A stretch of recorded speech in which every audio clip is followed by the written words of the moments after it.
بسم اللہ الرحمن الرحیم۔ آپ پر خدا کی سلامتی، رحمتیں اور برکتیں نازل ہوں۔ ذوالحج کا چاند دیکھ کر 11 بار پڑھ لو، نصیب اور تقدیر بدل جائے گی۔ جو بھی اللہ سے مانگو گے اللہ عطا فرما دے گا، آپ کے رزق میں برکت ہوگی۔ محترم عزیز و، حج کا چاند نظر آنے میں کچھ ہی دن باقی ہیں۔ جب ذوالحج کا چاند طلوع ہوتا ہے تو صرف چاند نہیں نکلتا، رحمتوں کے دروازے کھل جاتے ہیں، ایسے دروازے جن کے پیچھے صرف خیر ہوتی ہے۔ اور ہم میں سے کتنے لوگ ہیں جن کی آنکھوں میں امید کے دیے تو جلتے ہیں مگر ہاتھ خالی ہوتے ہیں۔ کتنے ہی گھرانے ہیں جہاں بچوں کی فیسیں نہیں بھر پاتے۔ کتنے ہی والدین ہیں جن کی بیٹیاں بیاہ کے قابل ہو چکی ہیں مگر جہیز کا انتظام نہیں۔ کتنے ہی بھائی ہیں جو دن رات مزدوری کرتے ہیں مگر آخر میں صرف کرائے کا مکان رہ جاتا ہے۔ کتنے ہی دل ہیں جو قرض کے بوجھ سے دبے ہیں مگر کوئی سہارا نہیں۔ کتنے ہی انسان ایسے ہیں جو دعا مانگتے مانگتے تھک چکے ہیں مگر سجدے سے ہٹے نہیں۔ محترم عزیزو، یہ ذوالحج کا چاند اللہ کی خاص نشانیوں میں سے ایک نشانی ہے۔ یہ چاند آتا ہے تو ساتھ وہ لمحات لے کر آتا ہے جن میں دعائیں رد نہیں ہوتی، وہ دن جن میں نفل کا ثواب فرض کے برابر کر دیا جاتا ہے، جن میں ذکر کا ایک لفظ بھی رب کی بارگاہ میں ایسا چمکتا ہے جیسے اندھیری رات میں چمکتا ہوا ستارہ۔ اگر آپ چاہتے ہو کہ آپ کے رزق میں کشادگی ہو، اگر آپ چاہتے ہو کہ آپ کا کرایہ کا مکان آپ کی ملکیت بن جائے، اگر آپ کی اولاد کو وہ عزت ملے جس کے وہ حقدار ہیں، اگر آپ کے قرض غیب سے ادا ہو جائیں، اگر آپ چاہتے ہو کہ جو دل کی مراد برسوں سے دل میں دبی ہے وہ اس ذوالحج 2025 میں پوری ہو جائے، تو پھر اس بار جب ذوالحج کا چاند دیکھو تو دل سے، یقین سے اور محبت سے بس 11 بار یہ پڑھ لو۔ محترم عزیزو، یہ جو ذوالحج کا چاند ہوتا ہے نا، یہ محض ایک نیا مہینہ نہیں ہوتا، یہ اللہ رب العزت کی طرف سے نازل ہونے والی خاص رحمتوں اور برکتوں کی علامت ہوتا ہے۔ یہ وہ مہینہ ہے جس کے بارے میں قرآن کہتا ہے والفجر وليال عشر، قسم ہے فجر کی اور ان 10 راتوں کی، یہ وہی 10 راتیں ہیں جو ذوالحج کی پہلی 10 راتیں ہیں جن میں کیے گئے اعمال اللہ کو سب سے زیادہ محبوب ہوتے ہیں۔ محترم عزیزو، یہ چاند آپ کو یہ پیغام دیتا ہے کہ اب بھی وقت ہے، اب بھی اللہ کی طرف پلٹ آؤ، اب بھی اگر تم رب کو پکارو گے تو وہ در نہیں جھٹک دے گا بلکہ اپنے خزانوں کے دروازے کھول دے گا۔ آج ہمارے معاشرے میں کتنے ہی لوگ ہیں جو صرف روٹی کے چند نوالوں کے لیے اپنا ایمان بیچ دیتے ہیں۔ کتنے نوجوان ہیں جو قرض کی مایوسی میں جا کر سود کے جال میں پھنس جاتے ہیں۔ کتنے ہی دل ایسے ہیں جو رب سے مانگنے کے بجائے انسانوں کے آگے ہاتھ پھیلا دیتے ہیں۔ کتنے ہی گھروں میں غربت نے ایسی دیواریں کھڑی کر دی ہیں کہ محبت بھی سر جھکا کر گزر جاتی ہے۔ محترم عزیزو، یاد رکھو، اللہ سے مانگو اور یقین سے مانگو، پوری امید کے ساتھ مانگو۔ اللہ وہ ہے جو مٹی سے نبی پیدا کر دیتا ہے، جو دریا کے سینے چیر کر راستہ نکال دیتا ہے، جو بند دروازوں کو ایسی کنجی دیتا ہے جو ہر تھالا کھول دیتی ہے۔ اگر تم چاہتے ہو کہ تمہارے دل کا بوجھ ہلکا ہو، تمہاری زندگی آسان ہو، تمہارے بچوں کا نصیب روشن ہو، تمہارے کاروبار میں خیر ہو، تو اس ذوالحج کی پہلی رات جب چاند نظر آئے تو آسمان کی طرف دیکھ کر یہ پڑھ لو 11 بار۔ یہ وہ کلمہ ہے جو حج کے میدانوں میں گونجتا ہے، یہ وہ کلمہ ہے جو دلوں سے زنگ اتار دیتا ہے۔ یہ وہ کلمہ ہے جسے پڑھنے والا بندہ دنیا میں بھی کامیاب ہوتا ہے اور آخرت میں بھی سرخرو ہوتا ہے۔ محترم عزیزو، یہ مہینہ عام مہینوں جیسا نہیں ہوتا۔ یہ مہینہ وہ ہے جس میں حضرت ابراہیم علیہ السلام کی سنت زندہ کی جاتی ہے۔ یہ وہ مہینہ ہے جس میں خانہ کعبہ کے گرد لاکھوں دل طواف کرتے ہیں۔ لبیک اللہم لبیک کی صدائیں آسمان تک بلند ہوتی ہیں۔ یہ وہ دن ہوتے ہیں جب بندہ اپنے سارے گناہوں کو پیچھے چھوڑ کر سفید لباس پہن کر رب کے دربار میں کھڑا ہو جاتا ہے اور رب اسے یوں معاف کرتا ہے جیسے وہ ابھی ماں کے پیٹ سے پیدا ہوا ہو۔ سبحان اللہ۔ محترم عزیزو، حج صرف سفر کا نام نہیں، یہ تو دلوں کی تبدیلی کا نام ہے۔ یہ تو گناہوں سے نکلنے اور اللہ کے قریب ہونے کی دعوت ہے۔ اور جو بندہ خود حج پر نہ جا سکے، اللہ اس مہینے کی برکت سے اسے بھی حصہ عطا کرتا ہے۔ یہ وہ دن ہے جن میں ایک نفل کا اجر فرض کے برابر ہو جاتا ہے۔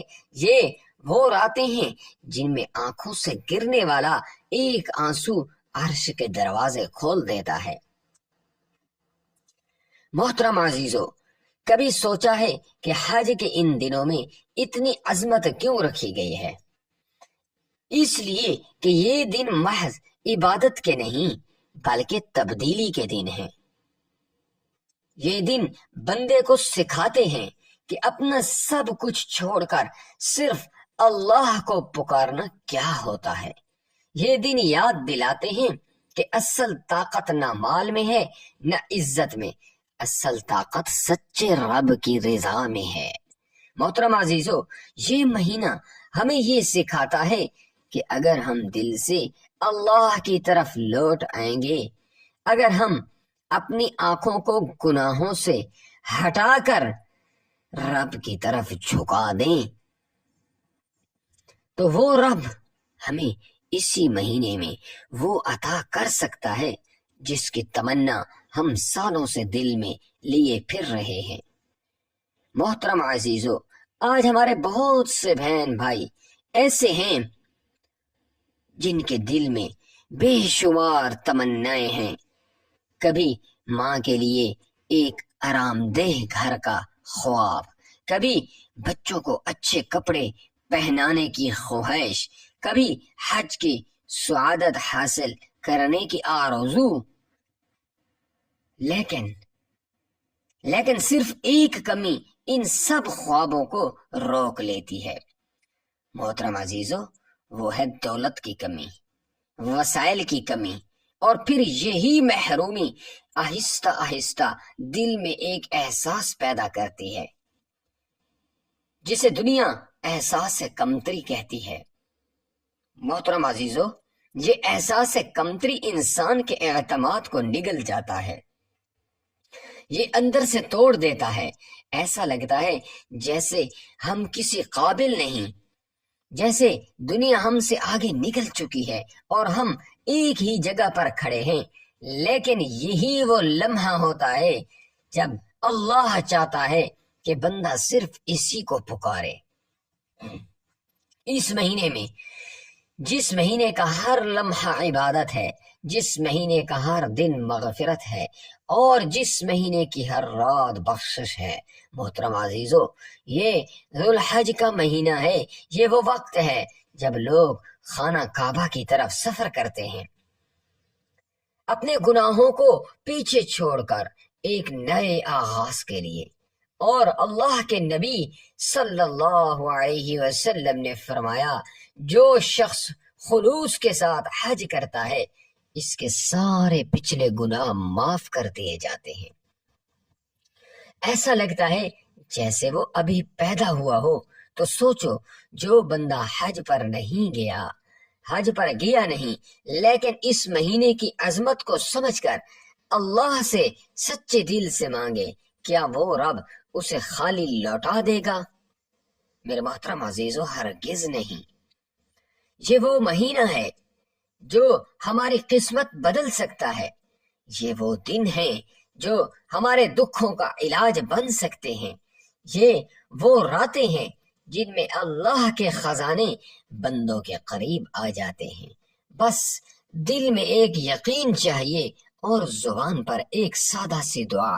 محترم عزیزو، یہ چاند جو ابھی تھوڑی دیر پہلے آسمان پر طلوع ہوا، یہ محض رات کا جمال نہیں، یہ اللہ کی طرف سے آنے والی برکتوں کا اشارہ ہے۔ یہ رب کا وہ پیغام ہے جس میں ہر درد کا مداوا چھپا ہے، جس میں ہر دعا کا جواب رکھا گیا ہے، جس میں ہر آنکھ کی نمی کے لیے تسلی ہے اور ہر ٹوٹے ہوئے دل کے لیے مرہم ہے۔ محترم عزیزو، حضور نبی کریم صلی اللہ علیہ وسلم نے فرمایا، کوئی دن ایسا نہیں جس میں اللہ کو نیک عمل ان 10 دنوں سے زیادہ محبوب ہوں۔ ذرا سوچو، یہ صرف ایک حدیث نہیں، یہ دعوت ہے تمہیں کہ تم ان دنوں کو خالی نہ جانے دو۔ یہ وہ وقت ہے جب رب خود بندے کے قریب ہوتا ہے، دعائیں سنتا ہے، دلوں کی حالت کو جانتا ہے اور ایسے ایسے انعام دیتا ہے جو دنیا کی کسی دولت سے خریدا نہیں جا سکتا۔ محترم عزیز، حضرت ابن عمر رضی اللہ تعالی عنہ فرمایا کرتے تھے کہ اگر تم ذوالحج کے پہلے دنوں میں اللہ کا ذکر کرتے رہو تو تم گویا ہمیشہ حج پر ہو، کیونکہ یہ وہ دن ہیں جن میں ذکر الہی خود حج کا بدل بن سکتا ہے۔ یہ وہ لمحے ہیں جن میں چاند دیکھ کر صرف نظارہ نہ کیا جائے بلکہ نیت کی جائے کہ اے اللہ، جیسے تو نے یہ نیا چاند نکالا ہے، ایسے میری زندگی میں بھی نئی راحتیں نکال دے۔ محترم عزیزو، کیا تم جانتے ہو کہ چاند دیکھتے وقت کی دعا بھی نبی کریم صلی اللہ علیہ وسلم نے سکھائی؟ اللہم اہلہ علینا بالیمن والایمان والسلامت والاسلام۔ محترم عزیزو، جب 2-3 دن بعد یہ بابرکت چاند تمہیں آسمان پر نظر آئے گا تو بس ایک لمحے کو ٹھہر جانا، اپنے دل کو رب کی طرف موڑ لینا اور پھر پورے یقین کے ساتھ بس اتنا سا عمل کرنا، صرف 11 بار یہ پاک کلمہ پڑھ لینا، لا الہ الا اللہ الملک الحق المبین، لا الہ الا اللہ الملک الحق المبین۔ محترم عزیزو، یہ کلمہ صرف زبان کا لفظ نہیں، یہ دلوں کے بند دروازے کھولنے والی کنجی ہے۔ یہ وہ ذکر ہے جو تمہیں فقر سے نکال کر غنا کی طرف لے جائے گا۔ یہ وہ نور ہے جو تمہارے سروں سے محرومیوں کا سایہ ہٹا دے گا۔ اگر تم رزق کی تنگی میں ہو تو رب غیب سے ایسا رزق عطا کرے گا جو نہ صرف تمہاری زندگی سنوار دے گا بلکہ تمہاری نسلوں کے لیے بھی کافی ہوگا۔ اگر تمہارا اپنا گھر نہیں اور تم کرائے کے مکان میں سالوں سے ایک خواب دیکھ رہے ہو تو یہ چاند کی رات اور یہ ذکر تمہارے لیے وہ کنجی ثابت ہو سکتی ہے جس سے اللہ تمہارے لیے وہ دروازے کھول دے جن کے بارے میں تم نے صرف سوچا تھا۔ محترم عزیزو، اگر تم بیماری میں ہو، اگر تم غم میں ہو اور اگر تم تنہائی میں ہو یا کسی ایسی الجھن میں ہو جس کا حال تمہیں کہیں نظر نہیں آتا تو بس 11 بار یہ کلمہ پڑھ کر اپنے رب کے سامنے ہاتھ پھیلانا، پھر دیکھنا تمہارا دل بھی بدلے گا، تمہاری حالت بھی بدلے گی اور تمہارا نصیب بھی بدل جائے گا۔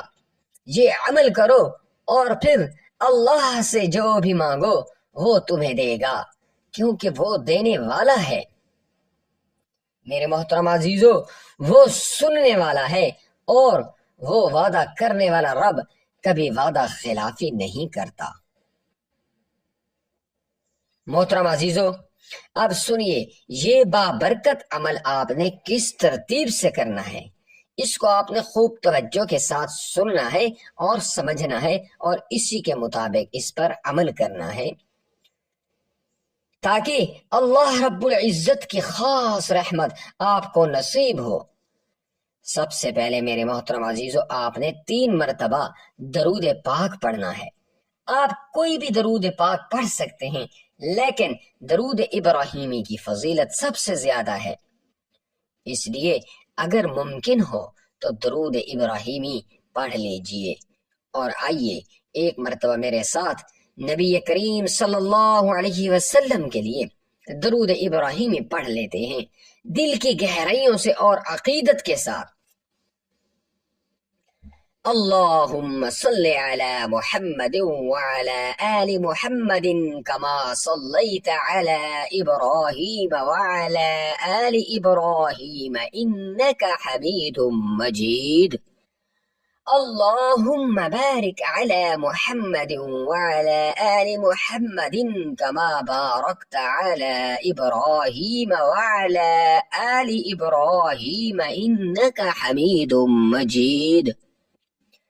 درود پاک پڑھنے کے بعد آپ نے پورے یقین، توجہ اور محبت کے ساتھ یہ کلمہ 11 مرتبہ پڑھنا ہے، لا الہ الا اللہ الملک الحق المبین، لا الہ الا اللہ الملک الحق المبین۔ محترم عزیزو، یہ صرف ایک کلمہ نہیں، یہ ہر تنگی کا توڑ ہے، یہ دلوں کا سکون ہے، یہ غیب کے خزانے کھولنے کی کنجی ہے۔